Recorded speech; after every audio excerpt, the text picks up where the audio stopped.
Hello and welcome back to another Bad Movie Reviews review hosted by your favourite film reviewer from down under, Ben, and I'm reviewing a film that I've been looking forward to for quite some time, especially once you see the people that are attached, and it is none other than Warfare, which is written and or co-written and directed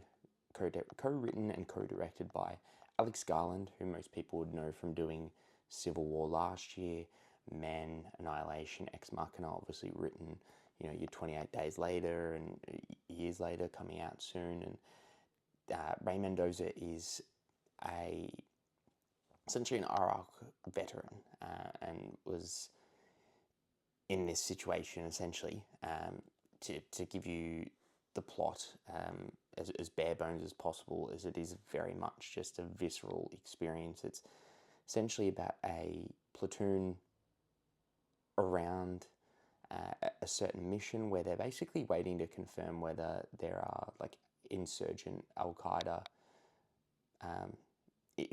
insurgents meeting, and that's essentially as much as you get from the film in terms of a plot. Now, visually and technically, this film is phenomenal from a sound point of view, whether it be the gunfire, the IED explosions, the shell casing clippings dinging on the floor after gunfire, or the editing. It's extremely immersive. It's not really a comfortable viewing experience whatsoever for the 90 minutes.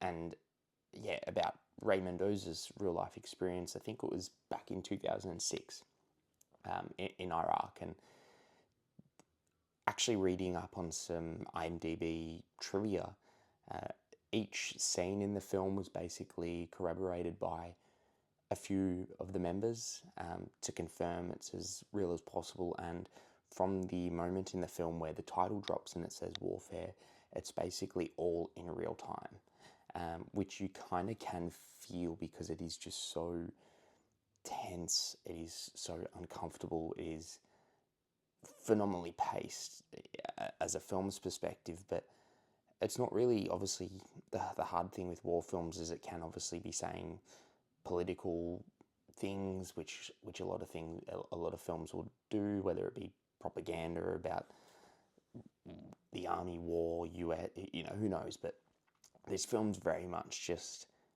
that is a 93-minute film that shows you the horrors of war and nothing more. It is the hard thing is that obviously it is very much based on these American soldiers, which I will touch on.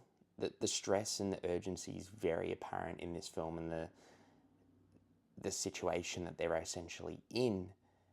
It doesn't really give you any more information about these characters. The opening scene is phenomenal, in my opinion. It's something that shows you very much like, how the platoons and the squad like are very much a family, and that family kind of experience, the brotherhood you might get in a situation like that where you are stationed out for 4 years, 8 years, who knows. It's obviously got a few focus characters now. Some of them are obviously still serving, so names have been changed, similar to all true story films. The ending photos have been blurred and things like that, but it doesn't really give you any backstory to the characters or any backstory as to any of that, which some people might not like, but I actually really did like it, because in a situation like this, in a film that's obviously covering such a daunting, horrible situation, if you're in there, apart from obviously being with that team, like, you don't know anyone, you don't know anything about them. It's very much just showing you the extreme horrors of war and warfare, and it is, yeah, viscerally so taxing on it is extremely stressful film for that full 90 minutes. There's not much, as I stated, there's not much to say in terms of plot wise. Obviously it's very much a true story. It's probably as true as it can get in terms of that backstory, and obviously dealing with these characters where they've collaborated and essentially put this all together. There's not much more to say in that plot. Like, they're as bad as it's not as bad, but like there pretty much is no deeper meaning. Like, there is no plot, there is no situation like that. And I really got on board with that, because sometimes you don't need that in a situation or a film like this. Sometimes you don't need, obviously, it probably doesn't really let you empathize with those characters, but it feels like very much a stylistic choice.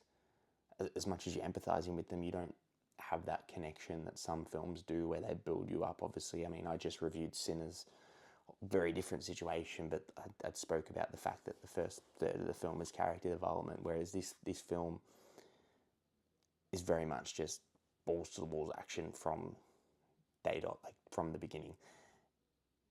It's a phenomenal ensemble cast. You've got Will Poulter, who is always good. Joseph Quinn in the film, who's really fantastic. You've got Cosmo Jarvis as well, who most people would know from Shogun. He's also in a film recently which came out, which is an Australian film called Inside, which I would recommend seeing, not for the faint-hearted. You've got Michael Gandolfini.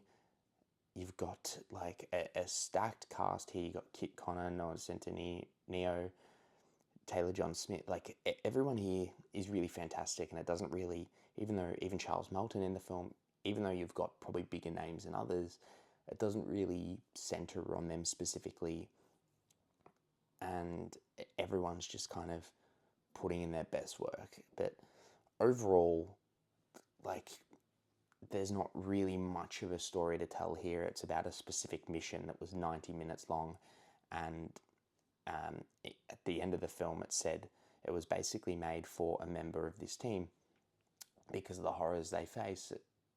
They almost have the trauma where they can't remember it. So it probably felt almost like a therapy session to grind this out and make this film, but it's truly truly a horror film. Like, it is hard to watch. It is extremely uncomfortable. From a technical perspective, the direction, the sound, I would not be surprised if it wins any Oscars for sound design later in the year. For the sound, for the editing, for the direction, the cast, everything is fantastic. From a visceral experience, I would recommend seeing it on the biggest screen possible, with Dolby Atmos, Dolby Vision, Dolby Theatre, or whatever it's called nowadays. Go out and see it, especially, obviously, if you don't like a war film. I don't know why you're watching this anyway, because no point knowing what people think, because you're not going to see it. But I would recommend watching this on the biggest screen possible. It is very much just a visceral experience that I imagine would be very, very realistic in terms of the horrors and how horrific war is in general. But if you have seen it, I'd love to know what other people think about it. I'd love to know if I'm just the only one who thinks this. I'm sure there'll be people who love it from the fact that it's just action-packed. I'm sure there'll be people that might not love it, might hate it, because of the fact that there's not really a development in terms of characters and a backstory to these, which might have allowed you to connect more. But I'm a big fan of that creative choice. But let me know what you think below in the comments. Give the video a like and subscribe for more of our reviews, and we'll see you next time.